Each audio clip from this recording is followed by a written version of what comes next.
আসসালামু আলাইকুম, welcome to another blog. ভুটানের সেকেন্ড দিনের ব্লগে বাতাসের মধ্যে দেখেন বিন্দু মাত্র কোনো ধুলাবালি নাই। ওই যে স্নোপিক মাউন্টেন দেখা যাচ্ছে দূরে। ওয়াও, মনে হচ্ছে না আমি ভুটানে আছি। সুবহানাল্লাহ, এত সবুজ ভ্যালি এবং এত সুন্দর সাসপেনশন ব্রিজ, সাথে এরকম ওয়েদার আমি আর কোথাও পাই নাই। বুঝতেই পারতেছেন ব্লগটা অনেক ইন্টারেস্টিং হবে। চলেন শুরুর গল্পটা শুরু থেকে শুরু করি।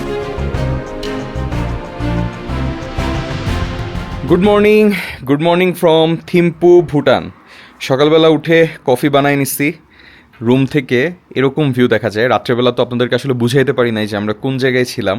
জাস্ট দেখেন আমাদের রুমের জানালা দিয়ে কত সুন্দর পাহাড় দেখা যায়। মানে আমার কাছে কিন্তু এই ধরনের শহর খুবই ভালো লাগে। দেখেন চারদিকে সব ট্রেডিশনাল হাউস, দূরে হচ্ছে একটা ভ্যালি, আর ভ্যালির উপরে মেঘ ভেসে বেড়াচ্ছে। এরকম একটা জায়গায় সকাল শুরু করতে পারাটা যে আসলে কতটা পিসফুল একটা ব্যাপার, এটা আপনি এখানে না আসলে কখনোই বুঝবেন না। আলহামদুলিল্লাহ, এরকম একটা সকাল এক্সপিরিয়েন্স করার সৌভাগ্য হয়েছে। আজকে আমরা থিম্পু এক্সপ্লোর করব, তারপর চলে যাব পুনাখা। সম্পূর্ণ ভিডিওটা দেখবেন, আশা করি আপনাদের ভালো লাগবে। এবং ভুটানের ডে 2-তে আপনারা কি কি করতে পারবেন সবকিছু ক্লিয়ার হয়ে যাবেন এই ভিডিওটা দেখলে। বাট ভাই, আমার তো এই ভিউ রেখে যেতে ইচ্ছা করতেছে না। বাট ইনশাল্লাহ সামনে আরো বেটার ভিউ ওয়েট করতেছে আমাদের জন্য। চলেন তাইলে আমরা এখন ব্রেকফাস্টে যাই। আমরাই মনে হয় সবার লেট, বাকি সবাই নাস্তা শুরু করে দিচ্ছে। Good morning. দেখি ব্রেকফাস্টে কি আছে। গুড মর্নিং ভাইয়া। Good morning. সো ব্রেকফাস্টে আছে হচ্ছে লুচি, চানার ডাল, fruits, bread and jam. Nice simple breakfast নিয়ে চলে আসছি। আর আমরা যে জায়গায় বসে ব্রেকফাস্ট করব, ভিউটা দেখেন। পিছনে গার্ডেন আছে, ব্যাকইয়ার্ড গার্ডেন, আর এখানে টেবিল দেওয়া। ফারিন অলরেডি ব্রেকফাস্ট করতেছে। Hi Kelly, good morning. Good morning. How are you? I'm fine. How was your sleep? Very good. Did you have your breakfast? No, I'm going to have just Okay. So today's exciting day. now. Yes, lots of sightseeing and River rafting. Very excited for that. What time we leave? we leave at 9 a.m. Okay. পুরিটা একটু different, মানে এরকম পুরি আমি আগে কখনো খাই নাই। একটু লুচি টাইপের না, মানে লুচি বাট একটু ডিফারেন্ট। রুটি টাইপের। কি ছিড়ছো তুমি ফারিন? স্ট্রবেরি তাপি আসলে পাগল হয়ে যাবে। তুমিও তো এক্সাইটেড হয়ে গেছো স্ট্রবেরি দেখে। কেমন এটা টেস্ট? ছোট্ট কিউট স্ট্রবেরি হয়েছে এখানে। তো ওরা হচ্ছে এখানে স্ট্রবেরি চাষ করতেছে, আর এদিকেও আই গেস ওরা কিছু লাগানোর প্ল্যান করতেছে। মানে ওরা এখন ব্যাকইয়ার্ডটা সাজাচ্ছে। মানে নরফেলিং হোটেলে আসলে আপনারা অন্যরকম একটা হোমলি ফিল পাবেন। পার্সিমন ট্রিও কিন্তু আছে। এই যে next time when we come, you plant a lot of trees, we will pick fruits. তাব্বি, এগুলো কি? তাব্বিগুলো দেখে বলতেছে oh my god. Check out করে ফেলতেছি।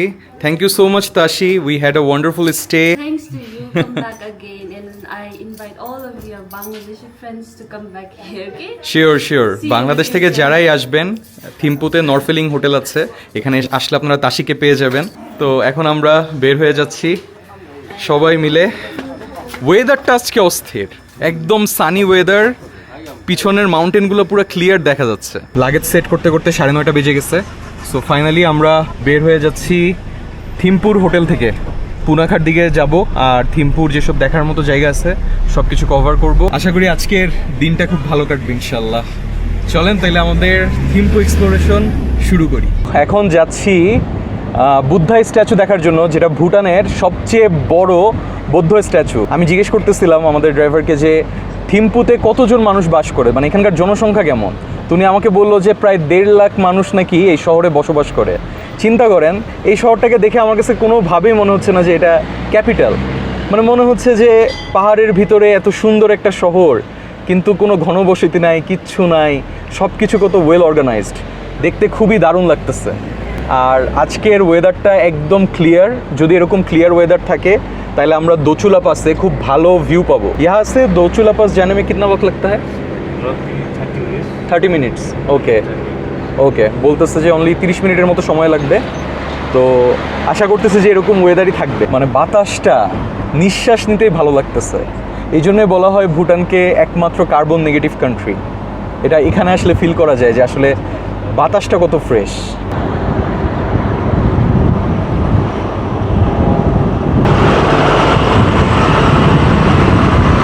আমরা এখন পাহাড়ি রাস্তা ধরে উপরের দিকে উঠতেছি, আর আমার হাতের বাম সাইডে পাইন গাছের সারিটা জাস্ট দেখেন।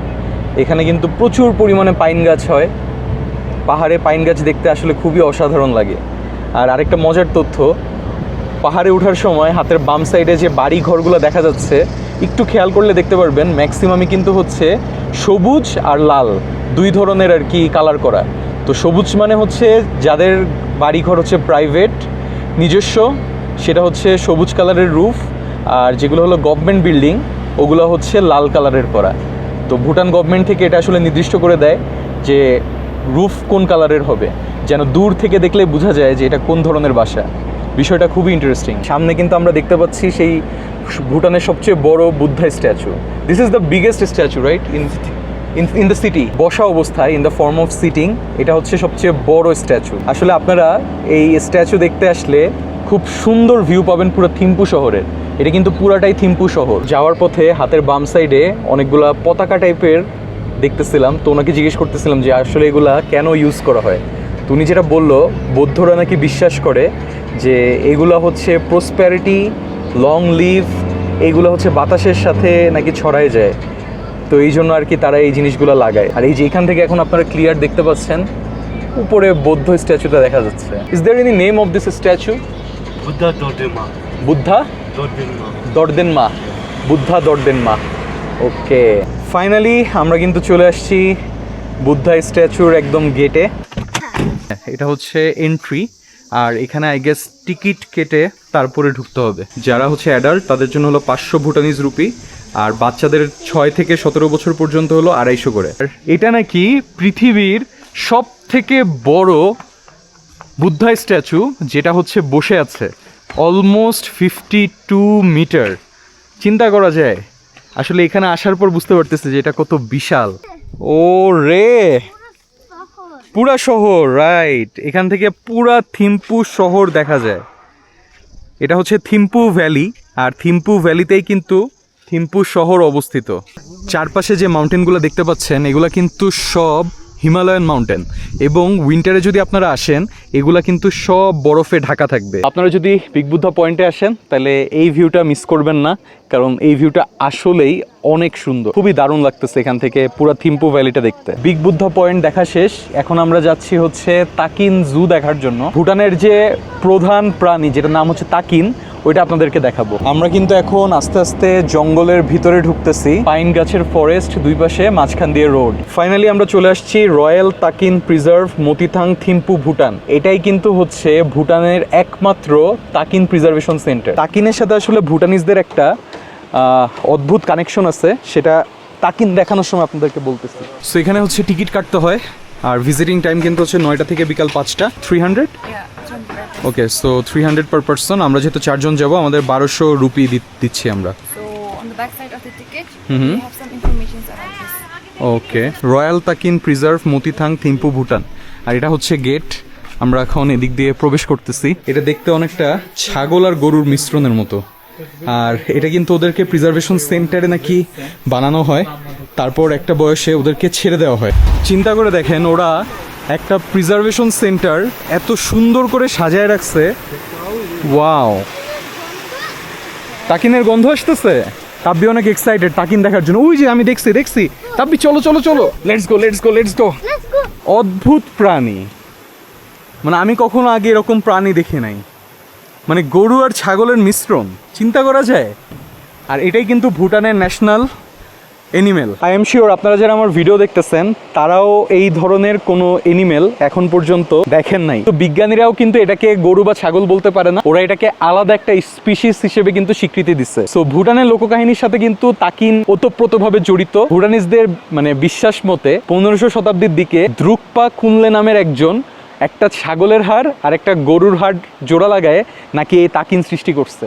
এটা হচ্ছে ভুটানিজদের বিশ্বাস, যার কারণে তারা এই তাকিনকে তাদের ন্যাশনাল এনিমেল হিসেবে ঘোষণা করছে। আর দেখেন কত বড় প্রিজার্ভেশন সেন্টার বানাইছে শুধুমাত্র এই তাকিনদেরকে প্রিজার্ভ করার জন্য। ওয়াও, তাকিন ক্যাফে খুব সুন্দর।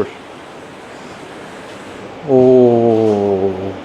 Beautifully decorated. Blue lemonade order দিছিলাম, আর মজার ব্যাপার দেখেন এখানে কিন্তু প্রত্যেকটা ড্রিঙ্কসের দাম 150 করে। সো 150 টাকা মানে বাংলাদেশি টাকায় 200 টাকার কাছাকাছি, 180-90 টাকা হবে। আর ক্যাফেটা কিন্তু খুবই সুন্দর, অ্যান্ড আমার কাছে সবচেয়ে ভালো লেগেছে যে ওদের ট্যুরিস্ট প্লেসেও ওরা প্রাইসটাকে রিজনেবল রাখছে। রিফ্রেশিং। ভুটানে এখন পর্যন্ত আমরা যতগুলো ড্রিঙ্কস ট্রাই করছি, জিঞ্জার লেমন টি, লেমনের, সবগুলাই কিন্তু খুব মজার ছিল। এবং ওরা যে সিরাপটা ইউজ করে এটা কিন্তু ভুটানিজ মেড, তো খুবই মজা। So cute. This is from here? Yes, it belongs here. Okay. Cafe cat. Cafe cat. Cafe cat. Bhutanese love cat, no? Yeah, we do. Fine আমার জন্য চিজ কেক নিয়ে আসছে। আমি চিজ কেক আসলে অনেক পছন্দ করি। কেমন আসলে? অনেকটা পুডিংয়ের মতো টেস্ট, বাট মজা।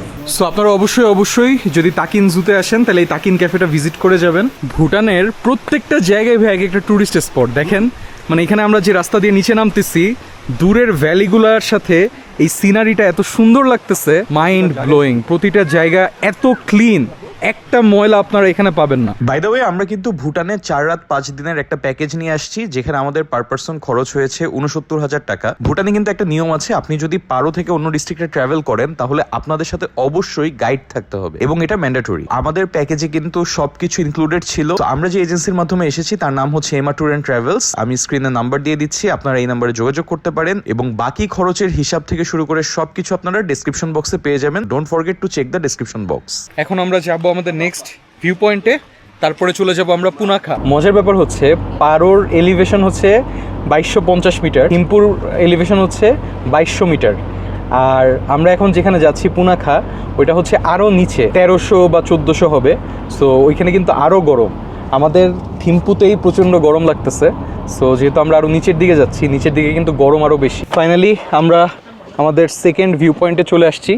এটা কিন্তু হচ্ছে কিংস প্যালেস ভিউ পয়েন্ট। তো আপনারা এখান থেকে ওই যে দূরে লাল যে বাসাটা দেখতে পাচ্ছেন, এটাই হচ্ছে কিংস প্যালেস, মানে ভুটানের যে কিং সে এখন এই বাসাটাতে থাকে। পিছনে হলো সবুজ ভ্যালি, চারপাশে হচ্ছে প্রচুর পরিমাণে ভুটানিজ বাসা, আর এত পরিমাণে ক্লিন। বাতাসের মধ্যে দেখেন বিন্দুমাত্র কোনো ধুলাবালি নাই, যার কারণে দূর দূরান্ত পর্যন্ত কিন্তু একদম ক্লিয়ার ভিউ দেখা যায়। জাস্ট যাওয়ার পথে আমরা কিংস প্যালেস ভিউ পয়েন্টটা দেখে নিলাম, কারণ যেহেতু আমরা এটার ভিতরে যেতে পারবো না, আর যেতে পারলেও আসলে শ্যুট করার পারমিশন দিবে না।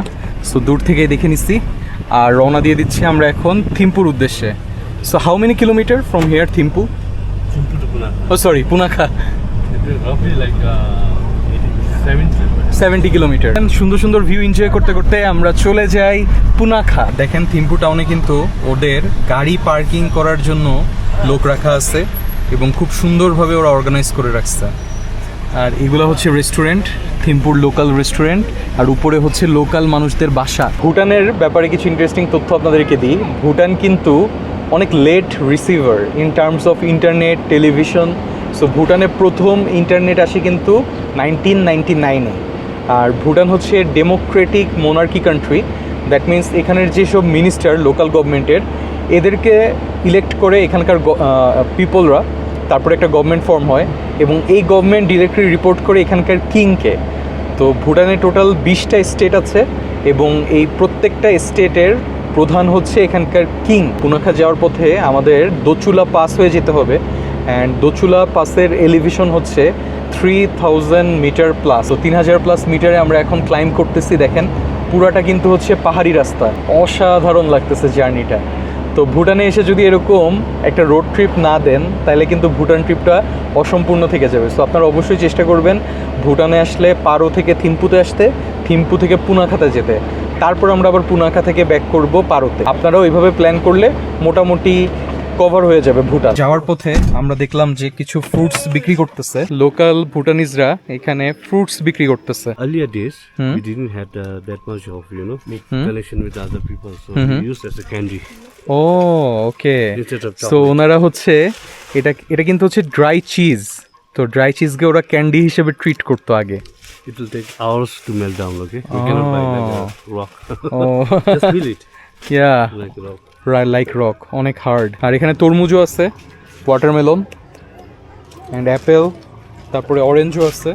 সো চাইলে আপনারা পুনাখা যাওয়ার পথে রাস্তায় এরকম দোকান থেকে ফ্রুটস কিনতে পারবেন। How much is 1 kilo Apple?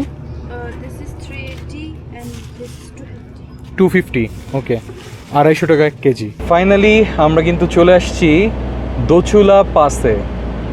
Wow, এই যে এটাই হচ্ছে সেই বিখ্যাত দোচুলা পাস। ওই যে স্নোপিক মাউন্টেন দেখা যাচ্ছে দূরে।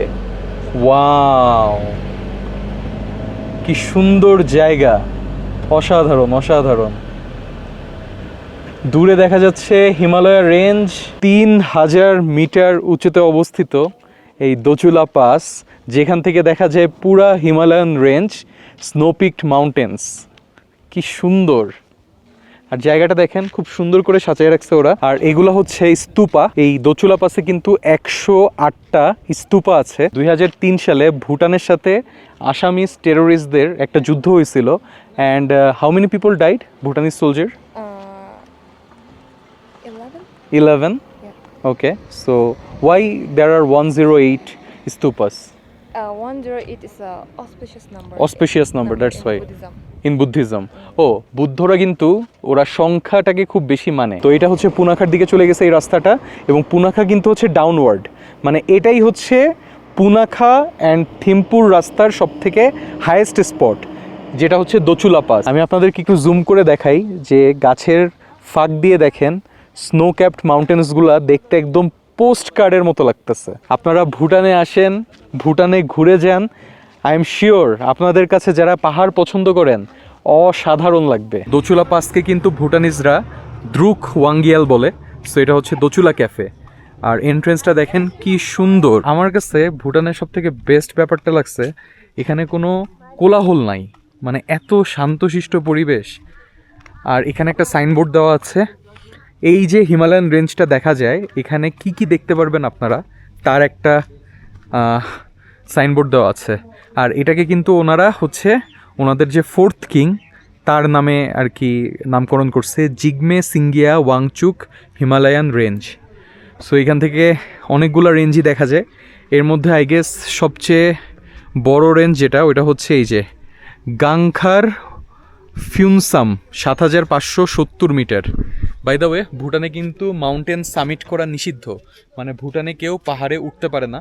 সো এটা কিন্তু ওয়ার্ল্ডের হাইয়েস্ট আনসামিটেড পিক বলা যায়। এইটা হচ্ছে I guess the cafe, this is the cafe. Okay, so এটা হচ্ছে ক্যাফের ভিতরের ভিউ। ওয়াও, পুরা ট্রেডিশনাল ওয়েতে সাজানো, খুবই দারুণ। আর এখানে কিন্তু দেখেন উইন্টারের সময় কিন্তু অনেক ঠান্ডা পড়ে, এর কারণে একটা চিমনি দেওয়া আছে। এই চিমনি দিয়ে এই এরিয়াটা ওরা গরম করে রাখে। আর এখানে বসার জাস্ট জায়গাটা দেখেন, আপনার এখান থেকে হিমালয়ান রেঞ্জ দেখতে পারবেন। বাট যখন আপনার উইন্টার, অক্টোবর নভেম্বর ডিসেম্বর, ওই সময় আপনারা বেস্ট ভিউ পাবেন। সো তখন যদি আসেন অবশ্যই এই ক্যাফেটা ভিজিট করে যাবেন। দারুণ একটা ক্যাফে। এই যে এখানে আপনার চা, কফি, তারপরে হচ্ছে বেকারি আইটেম সব কিছুই পাবেন।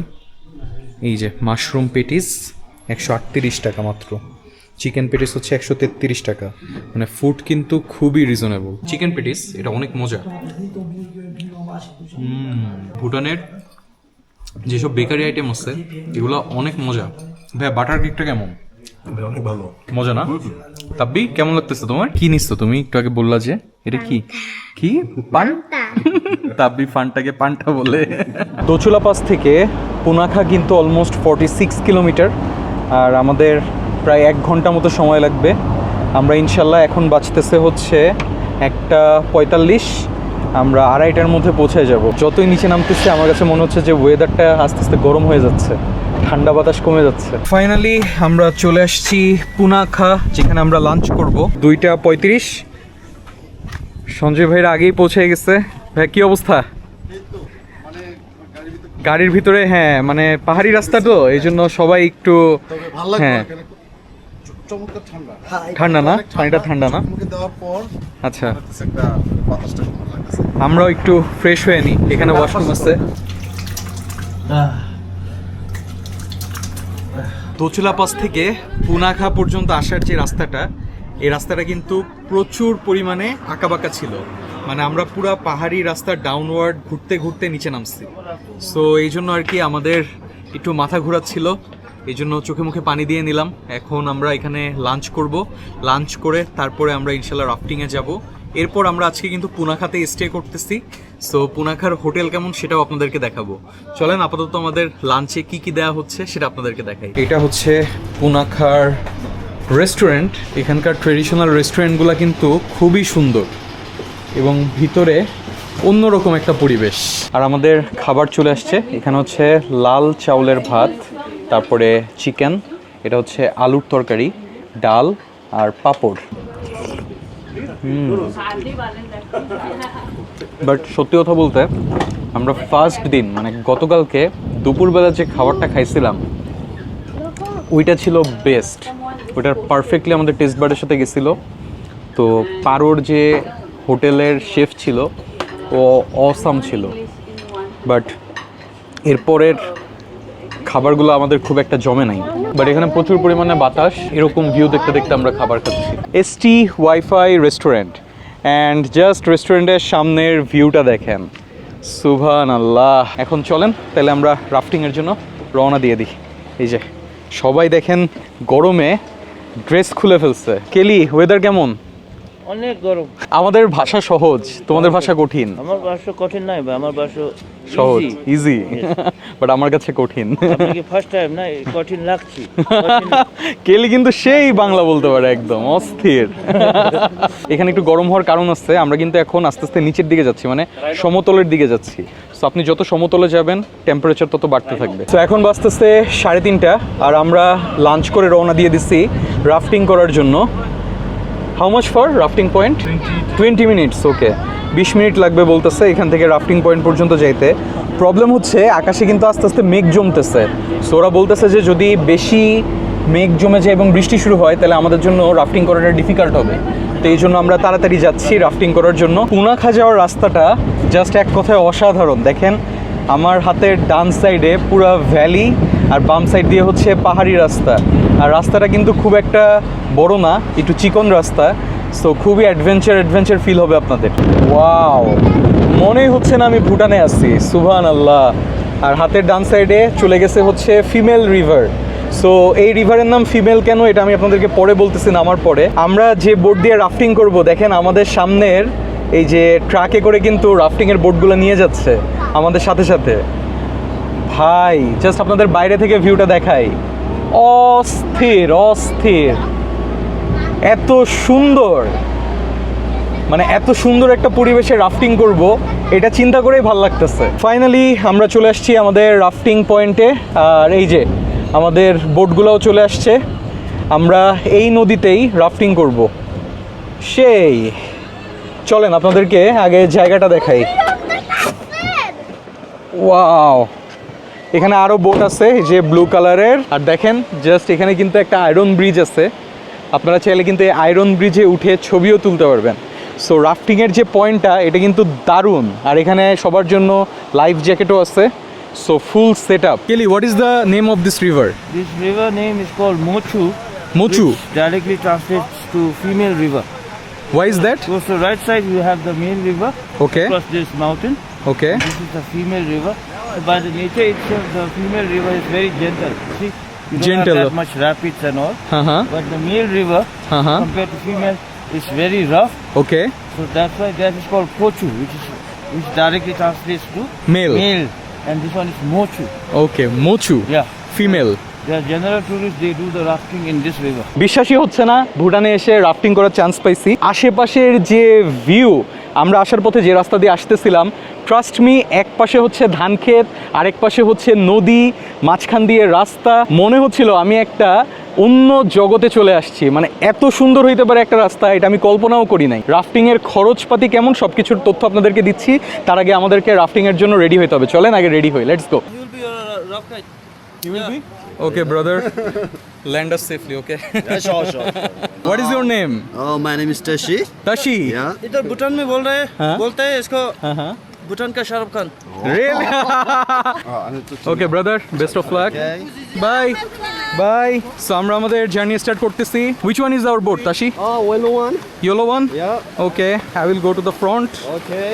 Just now, water volume is a little bit medium. I've done before. Yes, I have done. In Indonesia. Indonesia. Yes. And you have more experience. You done. Okay. First time. No worries. Just a calm one. And gentle one. And another one, keep in the middle. Okay. Okay. ওকে আসি সব instruction দিয়ে দিছে আর ও এখন পিছনে চলে যাচ্ছে। ও তাব্বি bye bye তাব্বি by. তাব্বির অনেক ইচ্ছা ছিল কিন্তু ও করতে হ্যাঁ বাট ও ভয় পাচ্ছে। তাব্বি আসবা আসবা। বিসমিল্লাহির রহমানির রহিম। আর উই রেডি? কি তোমরা কি ভয় পাচ্ছ? পিছনে ফিমেল রিভারে ফিমেল যোদ্ধা, আমরা দুইজন সামনে। কেল সামলায়েন। আচ্ছা ইনশাআল্লাহ।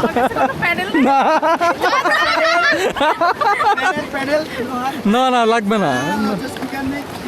ওকে ওকে ও বুঝে গেছে যে আমি ভিডিও করব, আমাকে শুধু বলছে যে নো নিড প্যাডেল। জোস। এখন বাজে 5:45 আর আমাদের বোট এখান থেকে ছেড়ে দিচ্ছে। Hold on hold on hold on, ধরে রাখো। ঠান্ডা ঠান্ডা পানি। মানালির কথা মনে পড়ে গেছে ভাই, মানালিতে একদম ঠান্ডা পানি ছিল। করতে চাইছিলাম পুরুষ রিভারে। এই ফিমেল রিভার নাকি ওদের শান্ত রিভার, তাইলে যেটা মেল রিভার ওটার যে কি অবস্থা। Oh my god. আল্লাহ। এই যে আমরা এখন সোজা হচ্ছি আস্তে আস্তে। হ্যাঁ এখন ঘুরে যাবে আস্তে আস্তে। নাইস। জাস্ট চারপাশের পরিবেশটা দেখেন, মানে এই পরিবেশে আমরা রাফটিং করতেছি, বিশ্বাস করা যায়? অসাধারণ অসাধারণ। কি ফারিন কেমন লাগতেছে? তোমাদের কেমন লাগতেছে সারা? না আমাদের আসলে খুবই মজা লাগতেছে, আমরাই বলছি যে না আমরা এই ফ্যামিলি একসাথে করি। ও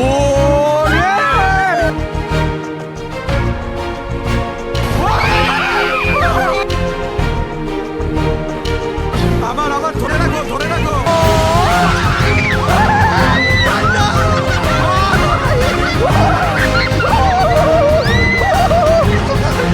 পানি এত ঠান্ডা কেন? অনেক ঠান্ডা।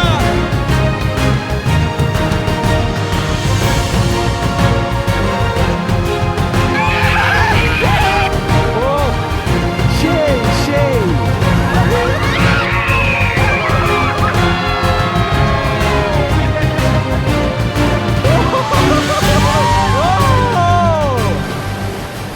Brother, how many kilometer? It's 8 kilometers. 8 kilometre. যখন ভুটানে আসবেন পুনাখাতে অবশ্যই অবশ্যই ট্রাই করবেন এই এক্সপিরিয়েন্সটা নেওয়ার। আমরা 5 জন মিলে বোট নিছি, 10,000 ভুটানিজ রুপি, মানে বাংলাদেশি টাকায় ধরেন 12,000 টাকা। ও কি পরিমাণের স্রোত! এই নিয়ে 3 জায়গায় রাফটিং করছি, ইন্দোনেশিয়া, মানালি আর ভুটান। তো ইন্দোনেশিয়াটা ছিল অনেক অ্যাডভেঞ্চারাস, মানালিরটা ছিল ডেঞ্জারাস, আর ভুটানেরটা হচ্ছে সুদি। মানে আপনাদের এখানে ভয়ের কিছু নাই, যারা পানি ভয় পান তারাও এখানে এসে রাফটিং করতে পারবেন। রাফটিং করতে করতে একটা জায়গায় আসছি, আর এই জায়গায় কিন্তু দাঁড়ানো যাবে। সবাই মিলে নামতেছি এখানে ভিউটা এনজয় করার জন্য। ভুটান যে এত সুন্দর এটা কেন এতদিন আসি নাই আমার এখন আফসোস হচ্ছে। জাস্ট সামনের ভিউটা দেখেন, মানে ওই যে মেঘ জমে আছে ভ্যালিতে, আর ফিমেল রিভারের যে স্রোত, সাথে হচ্ছে এরকম সাদা পাথর। অসাধারণ অসাধারণ কম্বিনেশন। সবচেয়ে মজার ব্যাপার কি, এখানে যারা গাইড ওরা কিন্তু অনেক chilled. Brother I like you, you are very chilled. Thank you, sir. পানি থেকে যখন মানে পাহাড়ি ভ্যালিগুলো দেখতেছি, মানে অন্যরকম লাগতেছে। ওয়াও, আমি জানি না আপনার ক্যামেরাতে দেখতে পাচ্ছেন কিনা, বাট এখানে কিন্তু একদম স্পষ্ট একটা রংধনু দেখা যাচ্ছে। আল্লাহ, প্রকৃতি মনে হচ্ছে হাত খুলে আমাদেরকে উজাড় করে দিচ্ছে আজকে। দেখতে দেখতে আমরা কিন্তু অসাধারণ একটা জার্নি শেষ করে ফেললাম, আর লাস্টে এন্ডিং পয়েন্ট হচ্ছে ওই যে সামনে। বাট তার আগে দেখেন কত সুন্দর দৃশ্য, মনে হচ্ছে কেউ মানে জাস্ট রং তুলি দিয়ে ছবি আঁকছে, এটাকে রিয়েল মনে হচ্ছে না। আমাদের জন্য এখানে কিন্তু ওয়েট করতেছে সবাই। ভাইয়া ভিজে শেষ।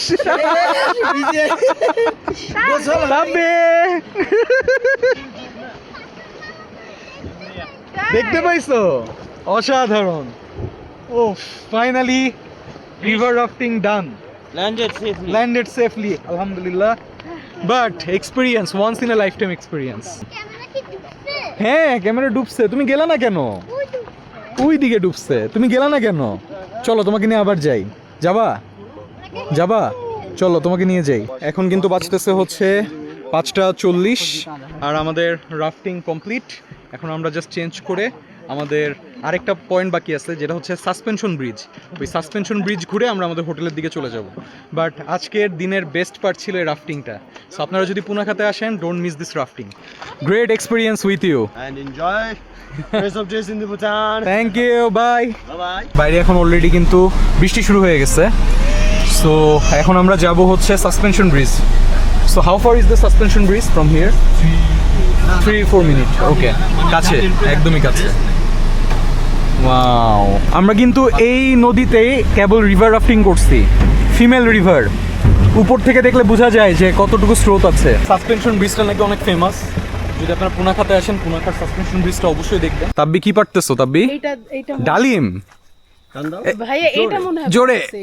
এইটা এ তো তাব্বি ডালিম পারছে। গাড়ি এখানে পার্ক করছি সাসপেনশন ব্রিজে যাওয়ার জন্য, আর এখন আমাদেরকে কিছুটা পথ হেঁটে তারপরে সাসপেনশন ব্রিজে যেতে হবে। তো এখানে দেওয়া আছে যে renovation of Pochu suspension bridge. Okay, so এই ব্রিজটার নাম হচ্ছে পচু সাসপেনশন ব্রিজ, এবং এটা নাকি longest suspension bridge in Bhutan. Just যাওয়ার পথে সামনের ভিউটা দেখেন, মনে হচ্ছে গ্রামের পথ দিয়ে হাঁটতেছি, আর পিছনে ওই যে রেইনবো। হ্যাঁ, just got a new package, new package. an iPhone from iPhone? the yes, From where? Australia. Zai. Oh wow! Someone gifted you? आपको आपको गिफ्ट दिया? His friend. His friend. Oh wow! I need this kind of friend. I also need this kind of friend. আল্লাহ, তো এখানে যেতে যেতে একজন মঙ্কের সাথে দেখা হয়ে গেছে, তো ওনার সাথে গল্প করতে করতে যাচ্ছিলাম। Oh wow, you are very lucky. এখান থেকেই কিন্তু আমরা সাসপেনশন ব্রিজটা দেখতে পাচ্ছি। চিন্তা করা যায় কত বড় একটা সাসপেনশন ব্রিজ, আর পিছনে এত সুন্দর একটা রেইনবো। অসাধারণ, মানে আমি জাস্ট ভাষা হারাই ফেলছি। মানে আমি এই সৌন্দর্য কীভাবে এক্সপ্লেন করবো আমি জানি না। এত সবুজ ভ্যালি এবং এত সুন্দর সাসপেনশন ব্রিজ, সাথে এরকম ওয়েদার আমি আর কোথাও পাই নাই। ভুটান যে কতটা সুন্দর আমি অ্যাকচুয়ালি জানি না কতটুকু আপনাদেরকে দেখাইতে পারতেছি, বাট ট্রাস্ট মি, জীবনে একবার হলেও প্লিজ ভুটানে আসুন আপনারা, এই সৌন্দর্যটা অ্যাটলিস্ট উপভোগ করার জন্য। সুবহান আল্লাহ, সুবহান আল্লাহ। এইটা কিন্তু হচ্ছে মেল রিভারের উপরে বানানো।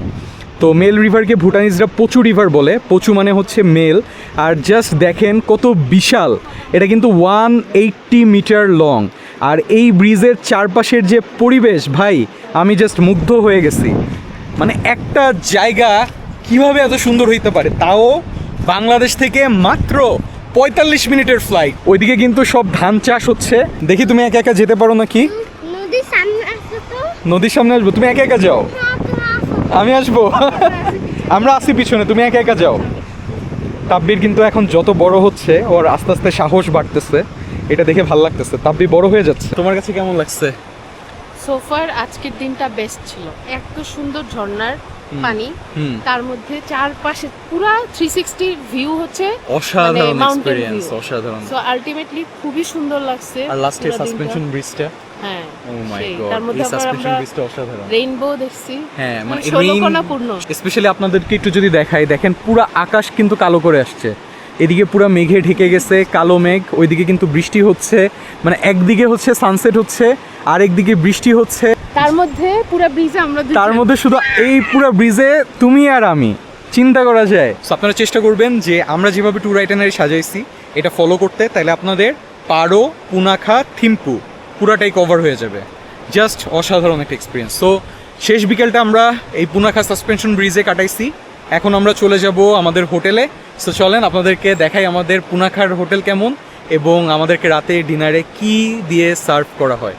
So yeah, let's go. Camera বন্ধ করতে ইচ্ছা করতেছে না, বাট ইয়া, যেতে হবে। ফাইনালি আমরা পুনাখার হোটেলে চলে আসছি, আর এটা হচ্ছে হোটেলের এন্ট্রান্স। ওয়াও, ওদের হোটেলগুলো কিন্তু অনেক সুন্দর আর স্পেশিয়াস। যদিও আমরা প্রত্যেক দিন রাত্রেবেলা চেক ইন করতেছি দেখে আপনাদেরকে হোটেলের এনভায়রনমেন্ট দেখাতে পারতেছি না, বাট রাত্রেবেলা যতটুকু দেখে বুঝতেছি খুবই সুন্দর। এটা হচ্ছে রিসেপশন, আর রিসেপশনটা তো অনেক বড়। ও ওয়াও, এখানে রেস্টুরেন্ট, রিসেপশনের সাথে রেস্টুরেন্ট প্লাস বার। ভুটানে যেটা দেখলাম যে প্রত্যেকটা হোটেলের সাথেই ওদের নিজস্ব বার আছে, জন্য ওয়েলকাম ড্রিঙ্কস চলে আসছে। Thank you. খুবই টায়ার্ড, আজকে অনেক অ্যাক্টিভিটিস হয়েছে, অনেক ঘোরাঘুরি হয়েছে, তো হোটেলে চেক ইন করে এই ওয়েলকাম ড্রিঙ্কসটা খুবই রিফ্রেশিং। এটা হচ্ছে আমাদের বিল্ডিং, আমরা এই বিল্ডিংয়ে থাকবো। আমাদের রুম নাম্বার হচ্ছে 207। রুমে ঢুকতেই হাতের ডান সাইডে বড় একটা কিং সাইজের বেড, এখানে টিভি আছে, কর্নারে একটা টেবিল আছে, এখানে বসার জন্য জায়গা আছে। আর এখান দিয়ে আই গেস সকালবেলা আমরা ভিউ পাবো, এখন তো রাত্রেবেলা কোনো ভিউ পাবো না। ওয়াশরুমটা আপনাদেরকে দেখাই দিই। ওয়াশরুমের এক সাইডে হচ্ছে টয়লেট, আর এক সাইডে হচ্ছে শাওয়ার সেকশন, আর এই পাশে হচ্ছে বেসিন। ও খুবই সিম্পলের মধ্যে একদম ছোটোখাটো একটা রুম, বাট কোজি একটা রুম। সো আমরা কিন্তু এই রুমে এক রাত থাকবো, মানে আমরা পুনাখাতে এক রাত থাকবো, তারপর আমরা কালকে আবার চলে যাব পারোতে। তো এখন খুবই টায়ার্ড, একটা শাওয়ার নিব, তারপরে আমাদের বুফে ডিনার স্টার্ট হবে। তো আপনাদের সাথে একবারে দেখা হচ্ছে ডিনারের সময়। ওকে, বাই বাই। ফাইনালি আমরা ফ্রেশ হয়ে বের হয়ে গেছি ডিনার করার জন্য। আর দেখেন এটা কিন্তু হচ্ছে আমাদের হোটেল বিল্ডিং, আর জাস্ট এই পাশে হচ্ছে রেস্টুরেন্ট অ্যান্ড রিসেপশন। অলরেডি নাকি ডিনার সার্ভ করে দিচ্ছে, যদিও আমার মনে হয় না এখনও কেউ আসছে ডিনার করার জন্য। লেটস সি কী কী আইটেম আছে। সো আমরা যে হোটেলে আছি এখানেও কিন্তু আজকে আমাদের বুফে ডিনার, আর বুফে ডিনারে কী কী আছে আপনাদেরকে একটু দেখাই। এটা হচ্ছে হোয়াইট রাইস, তারপর এখানে আছে হচ্ছে আলু জিরা অ্যান্ড মশালা ক্যাবেজ, বাঁধাকপির সবজি। নাইস, আজকের খাবারটা দেখে মনে হচ্ছে খুব ভালো হবে। এটা হচ্ছে চিকেন, এবং চিকেন কারিটা দেখতেও খুবই লোভনীয় লাগতেছে। আর এটা হচ্ছে ডাল। ওয়াও, ডাল লুকস ভেরি গুড। আর এটা হচ্ছে সালাদ। তো ফুল ডে অফ অ্যাক্টিভিটিস গেছে, যার কারণে টায়ারিং একটা ডে কাটছে। তো এখন বাজতেছে হচ্ছে মাত্র রাত 8টা। ভুটানে কিন্তু সবাই অনেক আর্লি ডিনার করে, মানে 9টার মধ্যে ওদের কিচেন ক্লোজ হয়ে যায়। এখানে খাবার দেখে ভালোই মনে হচ্ছে, লেটস সি খাবারটা কেমন। বিসমিল্লাহির রহমানির রহিম। বাঁধাকপি ভাজি দিয়ে, জাস্ট ডাল দিয়ে, কাঁচামরিচের একটা বাইট। ও, ওদের কাঁচামরিচে অনেক ঝাল। খাবারের টেস্ট খুবই ভালো। জাস্ট রেস্টুরেন্টের বাইরে রাতের বেলার পরিবেশটা একটু দেখেন। এখান থেকে কিন্তু পুরা পুনাখা শহর দেখা যাচ্ছে। জানি না ক্যামেরাতে কতটুকু বোঝা যাচ্ছে রাতের বেলা। দূরে ছোট ছোট লাইট, দেখতে কিন্তু অসাধারণ লাগতেছে। আর নিচেও দেখলাম যে ওদের বসার জায়গা আছে, মানে খুবই সুন্দর ওদের রেস্টুরেন্টটা, দারুণ। আর ওয়েদারটাও খুব একটা খারাপ না। এখন কত ডিগ্রি সেলসিয়াস আমি আপনাদেরকে একটু দেখাই। পুনাখাতে কারেন্টলি হচ্ছে 25 degree Celsius. So 25 degree Celsius মানে কিন্তু আমাদের দেশে যখন হালকা হালকা শীত পড়ে অনেকটা ওইরকমই। তো লাস্ট নামবে হলো 22 ডিগ্রি। সো এটা আসলে খুব বেশি ঠান্ডা না। সো এখানে আসলে গরম কাপড় আনার কোনো দরকার নাই, কারণ ভুটানের যে ঠান্ডাটা স্পেশালি এই আগস্ট মাসে, আগস্ট সেপ্টেম্বর মাসে, এটা একদমই আমাদের দেশের মতো, মানে সহ্য করা যাচ্ছে এবং খুবই সুদিং একটা ওয়েদার। আশা করি আপনারা যারা এই পর্যন্ত আমার ভিডিও দেখছেন সবাই খুব এনজয় করছেন, এবং আজকের ভিডিওটা কেমন লাগছে অবশ্যই কমেন্টে জানাতে ভুলবেন না। Thank you so much for watching this video. আপনাদের সাথে দেখা হচ্ছে নেক্সট ভিডিওতে। সে পর্যন্ত সবাই ভালো থাকুন, সুস্থ থাকুন। Dream big, fly high, take care, bye bye. Signing off from Thimphu, Bhutan. দেখা হচ্ছে তৃতীয় দিন। আল্লাহ হাফিজ।